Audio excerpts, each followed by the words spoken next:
God speaks to us differently with the same word. Hallelujah.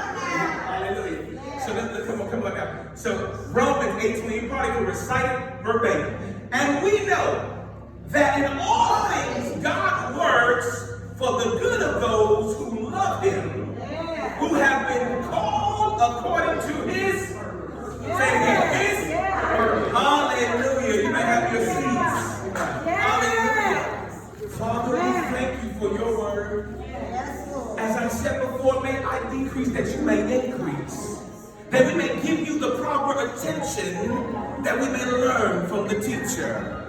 We pray, Lord God, that your lessons that you have packed into your word will be released today, Lord God, and released and downloaded into our spirits, that it may move mountains in our lives and our actions in our hearts, and will be realized as reality.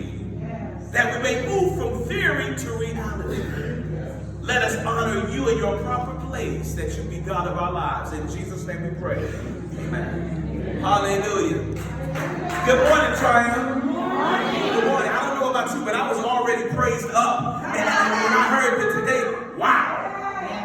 Y'all need to come to Sunday school too, just FYI. We had a good time this morning. You got up too early. I mean, it's too early for you, I get it, but we had a good time this morning. Amen.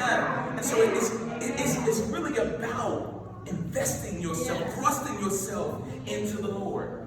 You hear me? It's not about me hooping and hollering and you get, charged up for the moment. It's really about you taking something away with you. Amen. That you can apply tangible to your situation today. Amen. That you not only walk behind the devil, but you walk in front of him. And you tell him what he's going to do and what he's not going to do. Because he gave us the power to strike over scorpions, right? Remember that? He gave us that authority to do that. Amen. That's not the message today, but I thank you, Lord God, for the power. Amen? Amen. So where am I going with this? We've read this a million times. We've heard it a million times, preached a bazillion ways. We're saying this today. We say, how far can you stretch? Amen. How far can you stretch? Amen. No, he ain't got on a suit today. Oh my God, I don't want to listen to him today. How far can you stretch? Amen. She parked in my parking space today. How far can you stretch? Amen. Because some of us are defined by the limitations in which we live in. Hallelujah. Okay. Where are we going with this? So, when anything is built, it is to be tested. Anything that is considered to be built well can stand a test. Yes. If something is waterproof, it should be able to hold water. Depending on the quality and design of the structure, it's guaranteed to hold a certain durability. So it has to be tested. If it's deemed to be waterproof, liquid and water should be able to come up against it and it not fold. Amen. And there's a certain level of water and liquid that will come upon it and which it will fold. Yes. Because it's only built for a certain type of structure. And if we're talking about ballistics or bulletproof things, they have to be shot at to prove that they're bulletproof. Come on, stay with me, stay with me. So there has to be something in adverse to come against it in order to prove its existence or its ability. So in the process of cars, what they do when they test cars, they have these beautiful brand new cars that they build out to specification, and they drive about high rates of speed into a wall. In order to test the ability for the car to withstand the crash. You hear what I'm saying? How far can you stretch? And so in the process of these tests, they're administered in different in controlled situations, right? When you're testing a product to go to market, there's controlled situations. But how do you know in the real world, there's not much control based on the situation that you're dealing with? Something today is good, tomorrow can be all jacked up. Right. And so in the process of us being tested, or something being tested in order to be proven, then the chance of failure has to be slim to none if it's to be effective. Amen? You hear what I'm saying? Amen. And so in the process of, like we're talking about cars, in the process of those tests, the outside of that thing has to be made vulnerable to protect what's on the inside. Amen. Did you hear what I'm saying? Yeah, So there's hoods and there's beams in cars to protect what's on the inside of the driver, who's on the inside of the car. There's airbags. There's all these different processes and systems in place to protect the internal part of the car. Amen. With water, the outside is made vulnerable and susceptible to water, so that the inside cannot be vulnerable and susceptible to water. Amen. You hear what I'm saying? Ballistic, the helmet is made hard, but it's also made to endure and take the gunshots and the ballistic treatment, so that the inside, the head, or the chest can be protected. Amen. You hear what I'm saying? Yeah. And so in the process of a Christian being tested, you got to be able to take some stuff on the outside so you can protect what's on the inside. You know what I'm saying? So Paul's in prison when he wrote this famous passage. Did you know that? Paul was in prison, and he says, and we know it's really hard to get excited about something when you lock down and when you're in an oppressed situation. But he's saying to the people he's writing, he says, and we know that all things, not some things, but all things, so every test, every test triumph that you endured or what you're going to go through, there is a test that has to happen in order to identify and to solidify who you are. To solidify who you are. And so in the process of you being tested, sometimes you're going to be driven to limits and to be pressed a little harder than you expected. Because you really don't know what's on the inside of you until you're tested for it to come out. Amen. You're not talking back to me. I had a good time preparing, so I'm not worried about that. So now he goes in, Paul's going in, and he says, all things.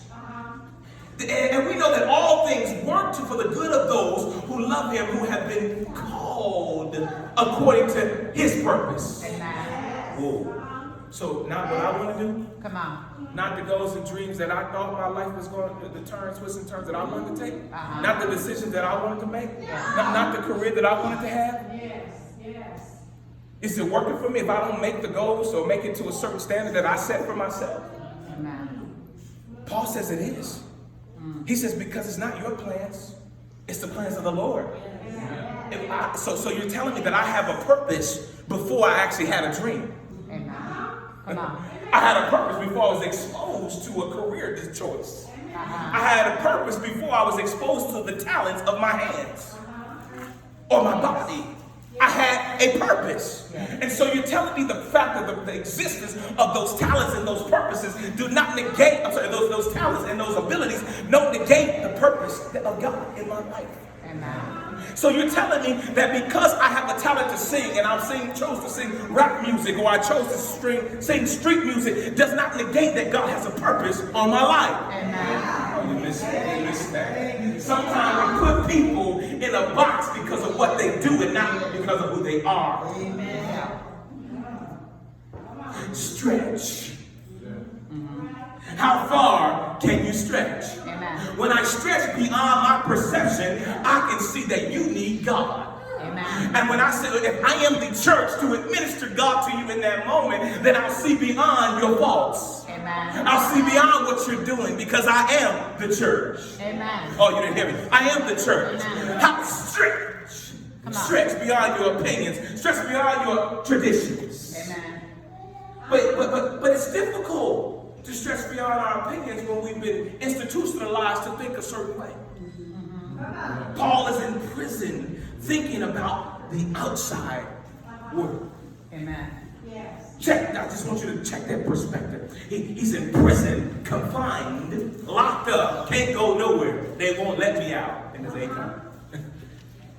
And yet he's thinking about the outside world. Amen. So in reality, Paul's not locked. His body is locked up, but his mind is free. Amen. Amen. His body is locked up, but his mind is free. And he's ambitious to the things that I'm not going to just talk about my situation, what I'm confined. The work of the Lord still has to be done, even though my body is locked down. Amen. Yeah. Thought you missed that. So I'm not going to allow my situation to stop the progress of my purpose. Amen. Yeah. And when you allow God to work in your life, all things work to the good. So that means my bad days. That means your rejection. That means when you fired me. That means when you talked about me. That means when you put me in a pit. That means when you lied on me. That means when you sold me out into slavery. All of those things are working for my good according to his purpose. So even though I don't see his full agenda, I understand that he is working my life out. He's ordering my steps. And I cannot stay on one step. I can't allow one step to determine the rest of my walk. You missed that. I can't allow one opportunity or missed opportunity to determine the path or the trajectory of my destiny. Stretch. Stretch. You got to stretch beyond what you're going through right now. I come to tell you, and I come to drop this bomb on you. Your progress this year is going to be contingent upon how far you're willing to stretch. Stretch. Stretch. Stretch. Because your stinking thinking from last year won't get you there this year. Come on.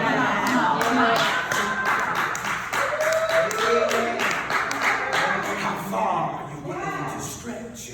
You say, I want to work with the youth. Well, are you willing to change your attitude towards when you see them with their pants hanging down, or the ones with all of the tattoos and the one that doesn't pay attention? How far are you willing to stretch to do the thing that you're called to do? Yes. Hallelujah. You have a purpose, but sometimes your attitude and your perspective is in the way of your purpose. And this year, God said, no, I need you to stretch beyond what you thought, because if it was about your understanding, it would be all right. But it's not about your understanding, because I have given you purpose. And which means when you don't lean to your own understanding, you follow through because it's flowing. Your purpose is flowing. You ever notice that when you get to certain points in your life, or certain situations, certain things that you do, it just works all out? It just we're like, wow, this person showed up at the right time. This person's got this skill. I didn't know it, man. We didn't got to spend this money on this. It just all worked out because you were flowing in purpose. Amen. You were flowing in purpose. And God, we're so hard-headed that we will fight to be do it our way and mess up 1,000 times before we say, Lord, you're right. Why do we do that? But we do that. But when we're flowing in purpose, everything, all things, what is it? All things work to the good of those who are called according to his purpose. So what? I don't need to fight you firing me. I don't need to fight you talking about me. I don't need to fight you not liking me. Right?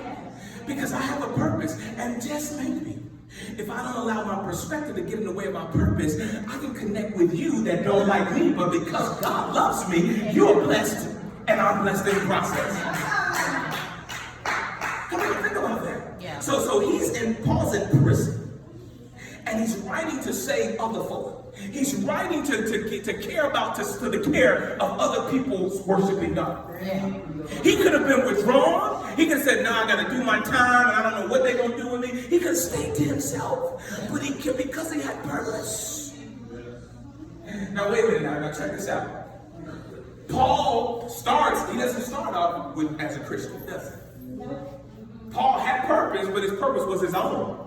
Yeah. Right? He wanted to do what? Kill every last Christian. Everybody that said Jesus' name out their mouth. Hey, king, check this out. I got this great idea. If you give me this letter, because back in those times when the king gave you a letter to do something, you was good to go. Everywhere you went, it's like a diplomatic immunity. You said, hey, the king said I can do this. Can I kill everybody? Yeah, go ahead. I ain't gonna stand in your way. That's the way it worked back then.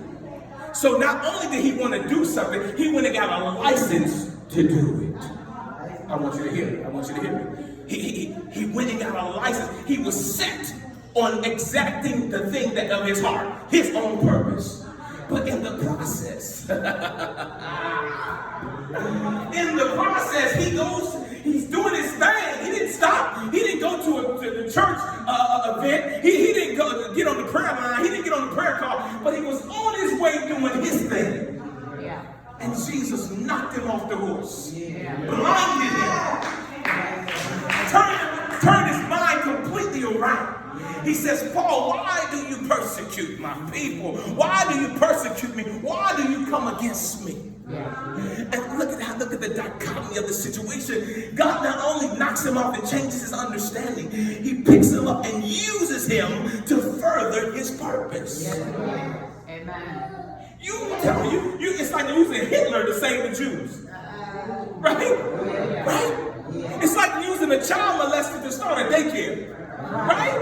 I mean, just check that perspective out. But yet he turns them because what did he change? He changed the inside. He changed his inside. So some of them have all these talents and things on the outside and have been rejected on the outside because of what you look like, because of how you talk, the lack of education or whatever. But God has protected you. He's allowed those hits to come at you because he's protecting what's on the inside of you. You have purpose. You have purpose. And if nobody knows who you love or who you care